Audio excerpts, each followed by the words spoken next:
हर खबर पर होगी आपकी पकड़। डाउनलोड कीजिए एबीपी लाइव ऐप। कल एक और दौर की बैठक सरकार के साथ किसान संगठनों की और किसानों की होने वाली है। उससे पहले देश के कानून मंत्री रविशंकर प्रसाद इस वक्त एबीपी न्यूज के साथ मास्टर स्ट्रोक में जुड़ चुके हैं। रविशंकर प्रसाद साहब, आपका बहुत बहुत स्वागत है मास्टर स्ट्रोक में। पहला सवाल यही है कि आज जो किसानों ने भारत बंद बुलाया था, उसे आप कैसे देखते हैं? देखिए, मैं क्या अपनी नजरों से देखूं, मैंने आपका एक प्रोग्राम देखा एबीपी पर। अगर मैंने सही देखा कि जो किसान थे वो बॉर्डर पर बैठे हुए थे और बंद कराने सियासी पार्टी के लोग निकले हुए थे, चाहे दिल्ली हो या पटना हो या कलकत्ता हो या मुंबई हो। तो यही तो अपने आप में बहुत बड़ा बताता है कि मामला है क्या। देखिए, मुझे आप कृपया करके सिर्फ 2 मिनट का वक्त दीजिए।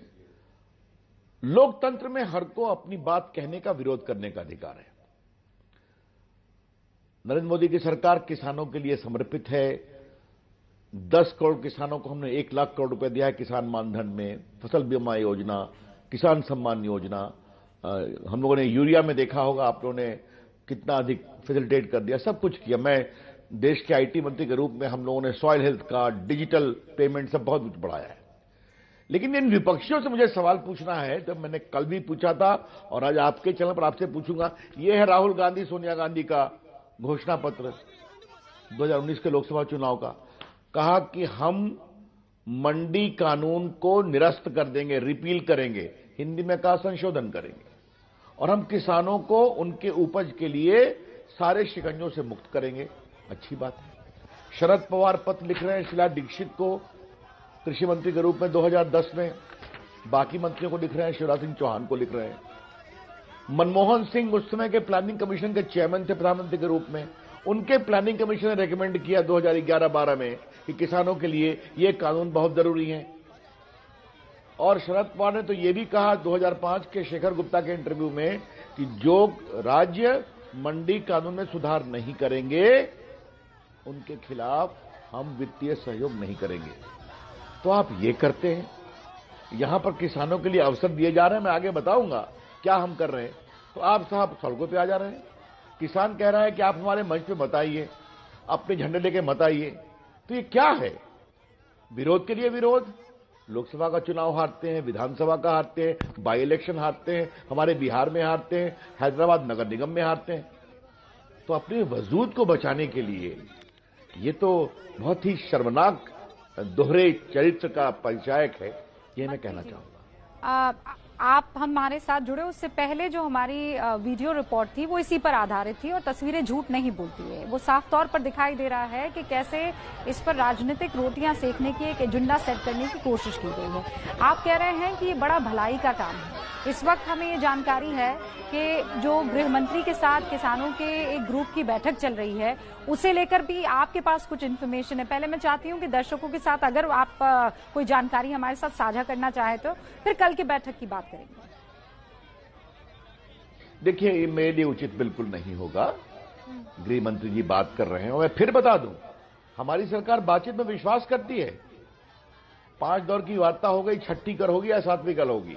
गृह मंत्री जी स्वयं बात कर रहे हैं, हमारी पार्टी के सीनियर मोस्ट मंत्री हैं, तो वो बिल्कुल बात कर रहे हैं।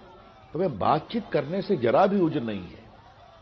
लेकिन मैं आपको आपके चैनल के माध्यम से दर्शकों को कुछ बातें बताना चाहता हूं। हम ना मंडी खत्म कर रहे हैं, ना प्रदेश के किसी कानून में हस्तक्षेप कर रहे हैं। हमने सिर्फ इतना ही कहा है ना कि किसान अपने मंडी के चंगुल पर ही नहीं अपनी फसल बेचेगा, किसान बाहर भी कर सकता है। इसमें क्या दिक्कत है भाई? अब आपको बताऊं कि हम लोगों ने एक ई मार्केट बनाया है, digital national agriculture market. Digital आप अपने फसल का लेन देन व्यापार कर सकते हैं। संभावना क्या है रूबिका जी, इस बात को आप जाने आपके दर्शक, कि अभी तक उस पर 21 प्रदेशों की 1000 मंडियों ने रजिस्टर किया, 1.5 करोड़ किसानों ने रजिस्टर किया और लगभग 1,15,20,000 करोड़ का व्यापार हुआ है। इस कोरोना में हमारे बिहार की मुजफ्फरपुर की लीची लंदन पहुंची है।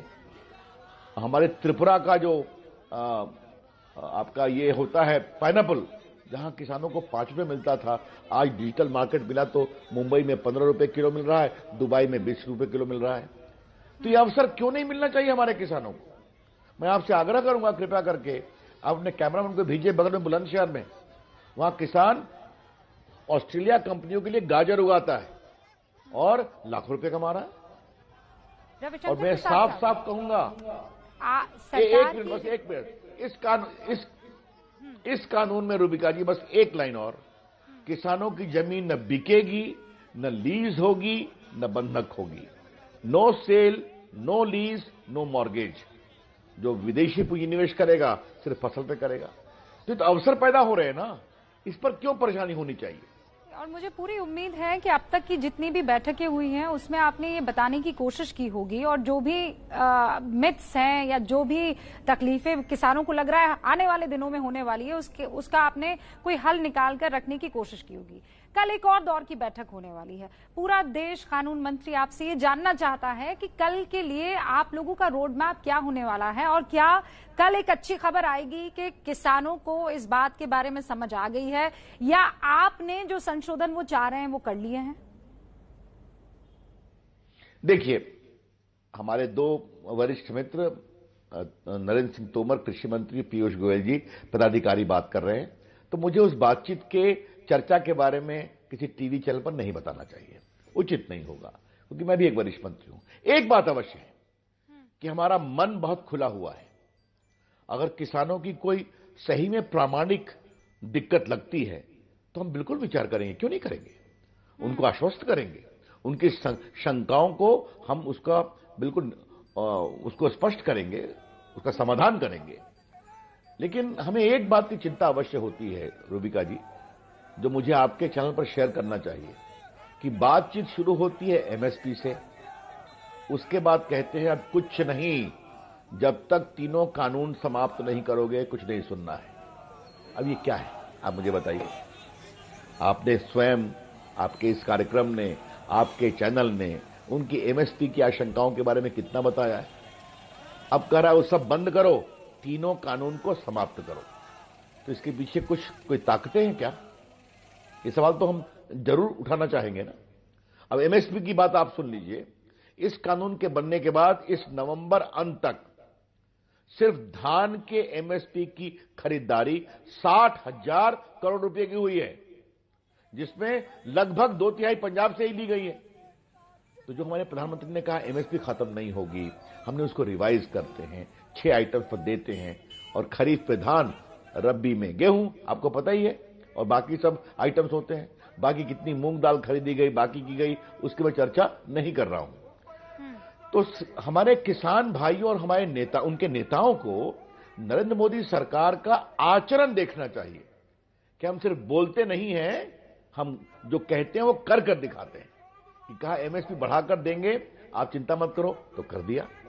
और इसके अलावा उनको और भी कुछ चाहिए तो हमें कोई उनको समझाने में, उनको आश्वस्त करने में कोई दिक्कत नहीं है। रविशंकर जी, आपकी बातों से एक चीज बिल्कुल क्लियर है, क्योंकि आप जानते हैं सीए के वक्त भी आपसे बातचीत हो रही थी, ट्रिपल तलाक के वक्त भी आपसे बातचीत हो रही थी, और उस वक्त क्लियर दिख रहा था कि आपने जो एक्ट बनाया है या जो कानून लेकर आए हैं उसमें किसी तरह का कोई संशोधन नहीं होगा, उस वक्त क्लियर दिख रहा था। लेकिन आज की तारीख में आप किसानों को नाराज नहीं करना चाहते हैं। ये आंदोलन हमें भी दिख रहा है कि किस दिशा में जा रहा है। तो क्या ऐसी गुंजाइश है कि आप उनकी कुछ मांगों को मान लें? क्योंकि फिर बैठक कहां जाकर रुकेगी, या तो आप मानेंगे या किसान मानेंगे। देखिए, मैं फिर कहूंगा, ये ना आपके लिए सवाल मुझसे करना उचित है, ना मुझे जवाब देना उचित है, क्योंकि मैं भी नरेंद्र मोदी सरकार का एक मंत्री हूं ना। लेकिन अगर हम ईमानदारी से बात कर रहे हैं तो बात कर रहे हैं ना। हमने तो बातचीत के रास्ते कभी बंद नहीं किए।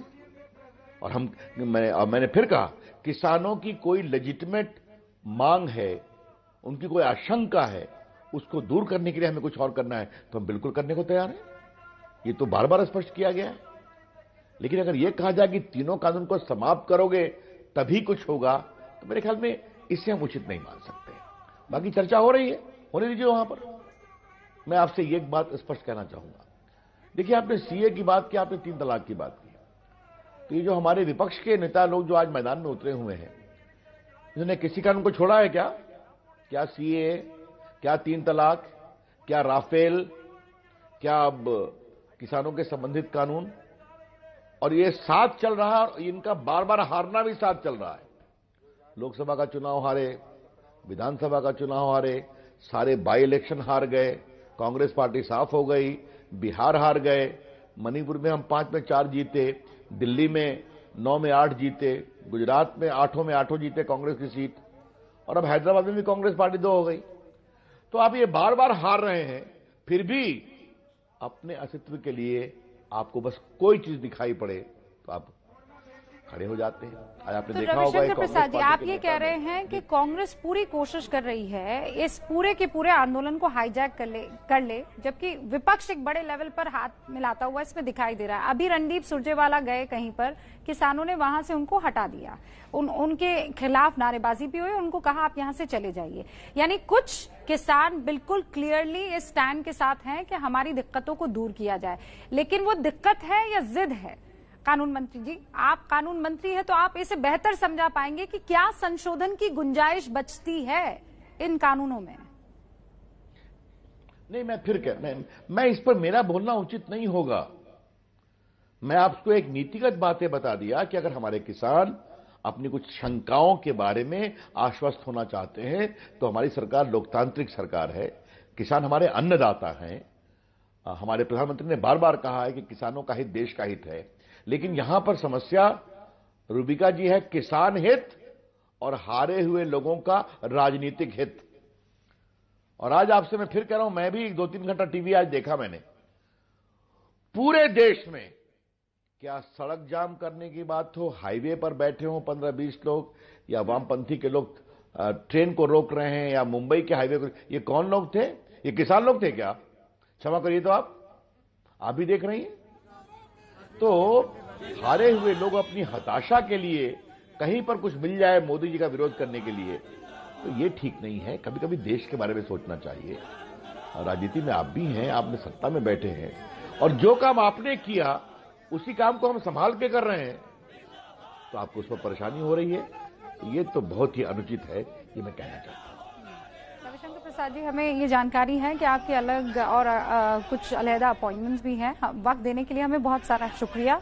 हम उम्मीद करते हैं कि कल एक अच्छी खबर जो है वो सरकार और किसानों की इस बैठक से निकल कर आए। All the best to you. Thank you so much.